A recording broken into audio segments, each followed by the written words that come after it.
بسم الله الرحمن الرحیم. د انسان د زړه به څنګه سختيږي نو د دې تشبیه عام طور د ځمکې سره ورغی. ځکه چې کله په یوه ځمکه باندې هغه کرل پرېښودی شي، د هغه اړول پرېښودی شي، نو دا ځمکه ډېره ځای ته سخته شي، دا بیا دانې نه ورکوي.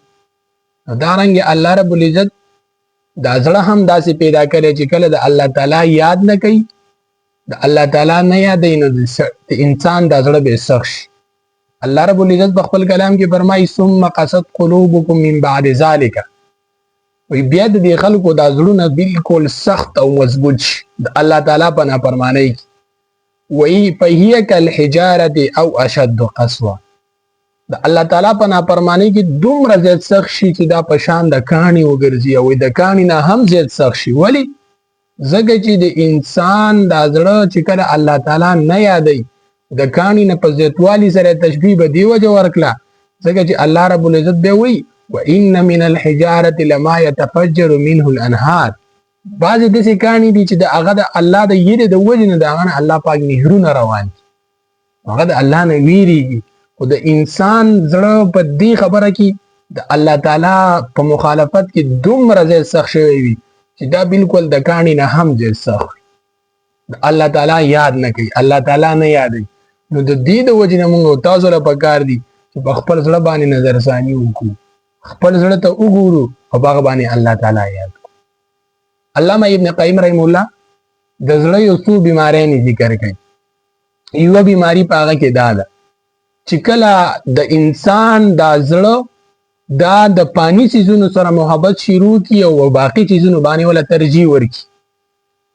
لکه انسان په دنیا کې د کور، د گاڑی، د بنگلې، د پیسو بدی پانی چیزونو باندې توجه ورکي، د کور د آخرت ته، جنت ته، د هغه سختو تکلیفونه یېر کی، هغه خوشحالۍ یېر کی، او دنیا کې چې کوم دی د دنیا په غمونو کې، د دنیا په سوچونو کې بالکل ورډوب شي.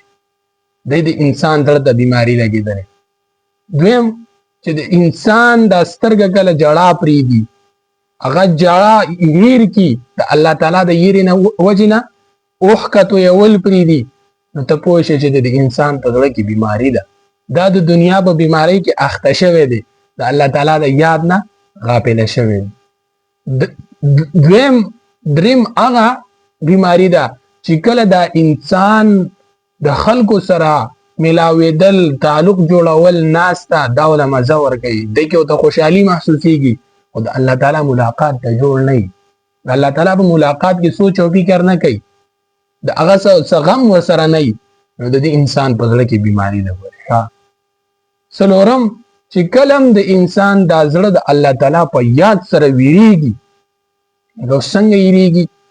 د کله هم د الله تعالی ذکر کوي، د الله تعالی اذکار کوي، الله تعالی یادوي، جومات ته ځي، هلته په دې باندې ساډوبي راځي، زړه یې تنګېږي. ته پوه شه چې د انسان په دې زړه کې څه ده؟